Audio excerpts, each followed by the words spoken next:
Dalam bukti nomor 12/19 dikembalikan kepada Muhammad Syarif Sakaluhu.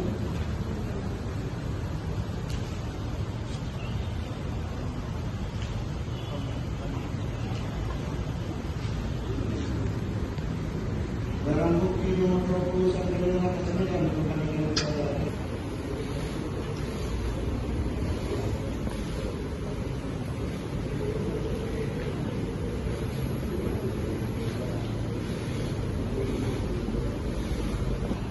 menyatakan bahwa dirasa terbukti secara sah dan kita bisa melakukan tindak pidana korupsi secara bersama-sama dan berlanjut sebagaimana dapat tersambung bersama. 2. Menjadikan pidana terhadap terdakwa tersebut karena itu dengan pidana penjara selama 4 tahun dan 6 bulan. 3.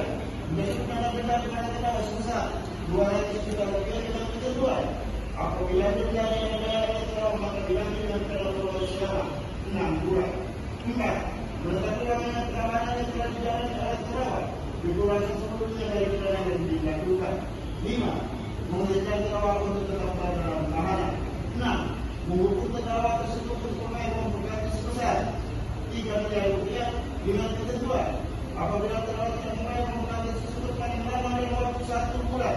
Setelah putusan ini memperoleh kekuatan hukum tetap, maka hakim berkata terdakwa dapat disita oleh jaksa dilarang untuk menjadi uang berkati tersebut dan dalam hal perkara terbukti angkat baik mencukupi untuk wilayah memperkati tersebut maka diganti dengan pidana penjara selama 10 bulan.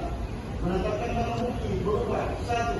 Satu bulan fotokopi dokumen pernyataan putusan yang dalam bukti nomor 1 ketika dilakukan kelas 5/30 tahun 2018 seterusnya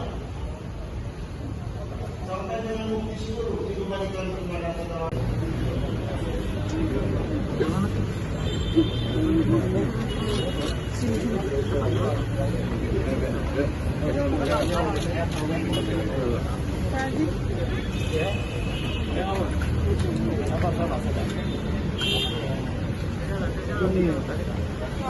Ini Pak Juarsa.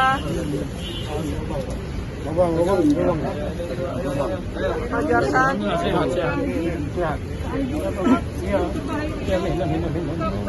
Amin.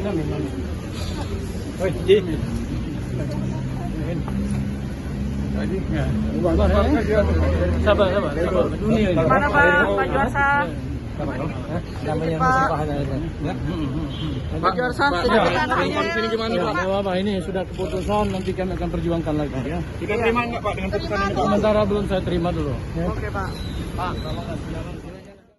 Hai pemirsa Sri Popo TV, jangan lupa komen, like, dan subscribe serta tonton terus berita-berita terupdate lainnya ya.